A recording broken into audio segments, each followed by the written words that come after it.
Real Madrid, FC Barcelone, la Masia veut ridiculiser les Galactiques madrilènes. La Masia est au cœur du très bon début de saison du Barça, avec des 11 titulaires remplis de joueurs formés au club. En face, les jeunes pousses de l'académie madrilène ont de moins en moins d'opportunités. Ça, c'est la Masia. Tels étaient les propos d'Hansi Flick après ce succès retentissant, 4-1, face au Bayern Munich en Ligue des Champions plus tôt dans la semaine. Il faut dire que même si Rafinha a logiquement été nommé homme du match avec ce triplé épatant, c'est un succès signé la Masia, avec 9 des 16 joueurs qui ont foulé la pelouse qui ont été formés au sein du club catalan. Et c'est une constante depuis le début de la saison, les jeunes pousses catalans brillent et permettent à leur équipe de réaliser un début de saison particulièrement bon. Après plusieurs années où les fans blaugrana ont rongé leurs freins, entre crise financière et résultats en dents de scie, surtout en Europe, le soleil commence enfin à sortir du côté de la Ciudad Condal, et dans le même temps, du côté de Madrid, le nombre de joueurs issus de la Fabrica dans l'équipe première dégringole d'année en année. Avec les départs de Josu et Nacho l'été dernier, la blessure de Carvajal, Lucas Vázquez était le seul joueur issu du centre de formation titulaire contre le Borussia Dortmund. L'apport du Real Madrid à la sélection espagnole est d'ailleurs lui aussi de plus en plus faible, puisqu'il n'était que 4 à l'Euro, Nacho, Carvajal et Josu, ainsi qu'Alvaro Morata. Des joueurs qui ont dépassé la trentaine et à qui il ne reste plus beaucoup d'années devant eux. Un constat qui illustre clairement les politiques différentes menées au sein des deux ogres du foot espagnol. Merci la crise, bien sûr, dans le football, il s'agit avant tout de gagner. Et ces dernières années, les Madrilènes sont bien devant leurs ennemis jurés à ce niveau. Difficile donc de décrier la politique sportive madrilène au vu des nombreux titres remportés ces derniers temps. Devenez youtubeur grâce à notre formation professionnelle. Rejoignez-nous pour une formation complète qui vous guide jusqu'à la monétisation de votre chaîne YouTube. Apprenez à créer votre chaîne, à monétiser vos contenus, à réaliser des montages vidéo et à maîtriser le design graphique. Transformez votre passion en carrière avec un suivi personnalisé et des conseils d'experts. Inscrivez-vous dès aujourd'hui et lancez-vous dans l'aventure YouTube. Rejoignez notre groupe WhatsApp gratuitement via le lien en commentaire ou contactez-nous au numéro affiché à l'écran. On ne peut d'ailleurs pas dire que le Real Madrid ne donne pas sa chance aux jeunes, puisqu'ils ont été nombreux à avoir été responsabilisés à un âge relativement précoce, à l'image de Vinicius Junior, Rodrigo, Valverde, Camavinga, et même des joueurs comme Endrick ou Arda Güler ont un temps de jeu relativement correct. Le modèle de club madrilène repose ainsi plus sur la post-formation, on va chercher des talents formés par d'autres clubs, mais à un âge suffisamment précoce pour qu'ils ne soient pas encore trop chers, et qu'ils puissent encore apprendre du côté de Madrid. Le Barça a d'ailleurs aussi recours à cette politique, à l'image des signatures de Pedri ou de Ronald Araujo. On peut aussi dire que si les Catalans misent autant sur les jeunes, c'est en partie à cause de la crise financière que traverse l'institution barcelonaise. Bien sûr, le club a toujours fait confiance à la Masia et la formation a toujours été un des axes majeurs autour duquel le club articule son projet, mais entre la période qui a suivi l'âge d'or de la Pep Team, 2008 à 2012, et le début de la crise il y a quelques années, le nombre de Masians avait disparu et le club avait énormément recruté.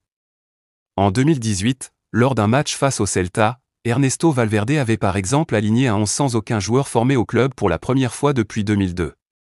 Il est évident qu'un joueur du talent de Lamine Yamal aurait eu sa chance quelle que soit l'époque, l'entraîneur et la situation financière, mais peut-on en dire autant pour des joueurs comme Marc Casado ou Fermín López?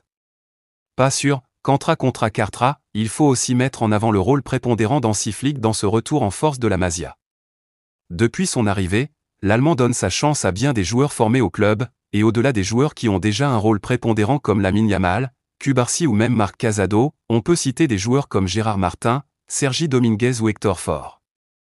L'ancien du Bayern et de la sélection germanique semble ravi de l'apport de ces jeunes pousses, et il suit de très près ce qui se passe au sein des équipes de jeunes du Barça. Il faut dire que la Masia est peut-être plus productive que jamais et que de nombreux joueurs risquent encore de se faire remarquer ces prochaines années. Du côté de Madrid, on continue de former des joueurs de qualité. À un degré moindre peut-être, mais la Fabrica reste efficace. Nico Paz, vendu à Com cet été, a par exemple déjà débuté en sélection argentine et semble être un des meilleurs joueurs à être sorti de l'académie madrilène depuis un moment. On peut aussi citer Miguel Gutiérrez, devenu un des meilleurs latéraux d'Europe du côté de Girona.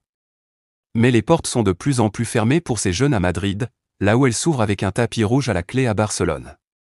Les médias et les fans catalans n'ont pas fini de se vanter de ce fameux slogan Cantra contra cartra, formation vs portefeuille, note de la rédaction, utilisé pendant l'époque de Xavi Messi, Iniesta Eco, et qui redevient réalité cette saison. Samedi soir, lors du Classico, ce sera donc bien plus qu'un simple duel entre rivaux, ce sera aussi l'opposition de deux philosophies plus que jamais différentes. C'est aussi l'occasion de faire taire, s'il y avait encore besoin, ceux qui affirmaient que la Masia était morte. FC Barcelone, Lamine Yamal arbore un appareil dentaire spécial Classico. Les superlatifs manquent au moment de parler de Lamine Yamal. Encore inconnu il y a 15 mois, le jeune prodige du FC Barcelone est déjà devenu l'un des meilleurs joueurs du monde au moment où ces lignes sont écrites.